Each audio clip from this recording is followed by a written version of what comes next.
Imagine durante um instante que um país inteiro cabe dentro de um único bairro de uma grande cidade europeia. Imagine uma nação com pouco mais de 500 mil de habitantes desafiar gigantes que possuem centenas de milhões de adeptos, orçamentos praticamente infinitos e jogadores avaliados em valores que parecem impossíveis. Agora imagine que essa pequena nação entra no maior palco do futebol mundial sem estrelas milionárias, sem uma liga profissional poderosa, sem o brilho constante da Liga dos Campeões, e mesmo assim consegue obrigar o planeta inteiro a olhar para ela com respeito. Parece impossível. Mas foi exatamente isso que Cabo Verde conseguiu fazer. Há histórias no futebol que ultrapassam troféus. Existem histórias que nos fazem recordar por que é que nos apaixonamos por este desporto. Porque, no fim de contas, o futebol nunca pertenceu apenas aos mais ricos. Nunca pertenceu apenas aos clubes gigantes nem aos jogadores que aparecem diariamente nas capas dos jornais. O futebol pertence também aos sonhadores. Aos resistentes. Aos que recusam aceitar que o destino já está escrito. E é precisamente aí que começa uma das histórias mais emocionantes dos últimos tempos. No meio do Oceano Atlântico, longe dos grandes centros do futebol mundial, encontra-se um arquipélago vulcânico onde o amor pela bola é maior do que qualquer limitação financeira. Cabo Verde nunca teve os recursos das grandes seleções europeias. Nunca teve dezenas de estádios modernos espalhados pelo país. Nunca teve campeonatos capazes de atrair milhões de espectadores. Durante muitos anos, parecia condenado a ser apenas mais um participante discreto sempre que conseguia chegar às grandes competições africanas. Mas existe algo que nenhum investimento consegue comprar: caráter. E quando uma equipe inteira acredita verdadeiramente naquilo que faz, o impossível começa lentamente a transformar-se em realidade. Enquanto muitos adeptos conheciam apenas os nomes das superestrelas das grandes ligas, dentro do balneário cabo-verdiano existia um homem que carregava toda uma geração às costas.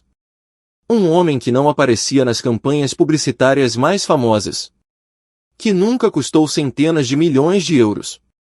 Que nunca foi protagonista das maiores novelas do mercado de transferências. O seu nome é Vozinha. José Vozinha, conhecido carinhosamente por todos apenas como Vozinha, tornou-se muito mais do que um guarda-redes. Tornou-se um símbolo nacional. Quando muitos jogadores já pensam na reforma, ele continuava a vestir a camisola da seleção com o mesmo brilho nos olhos de um jovem estreante. Aos 40 anos, cada defesa deixava de ser apenas uma intervenção. Transformava-se numa declaração de princípios. Porque Vozinha nunca precisou de convencer ninguém através das palavras. Sempre preferiu responder dentro das 4 linhas. Durante mais de uma década, viu praticamente tudo. Conheceu derrotas dolorosas. Celebrou vitórias improváveis. Jogou em relvados perfeitos em campos onde a areia parecia disputar espaço com a bola. Viajou milhares de quilômetros para representar um país pequeno que nunca deixou de acreditar nele. Enquanto muitos colegas de profissão construíam carreiras nos maiores clubes da Europa, Vozinha seguia um caminho completamente diferente. Passou por campeonatos modestos. Defendeu clubes menos mediáticos no Chipre. Continuou depois a sua caminhada em Portugal, longe das luzes constantes das equipas mais famosas. Poucos imaginavam que todo esse percurso discreto preparava para o momento mais importante da sua vida. Porque o futebol tem uma capacidade extraordinária de recompensar aqueles que nunca desistem. E foi exatamente isso que aconteceu. Quando começou o Mundial, praticamente todas as atenções estavam concentradas nas grandes potências. As seleções recheadas de estrelas ocupavam os debates televisivos. Os especialistas discutiam quem levantaria o troféu. Falava-se dos ataques milionários, dos médios criativos, dos jovens prodígios destinados a dominar o futebol durante a próxima década. Quase ninguém falava de Cabo Verde. Mas talvez tenha sido precisamente essa maior vantagem dos Tubarões Azuis. Entraram em campo sem pressão. Sem arrogância. Sem medo.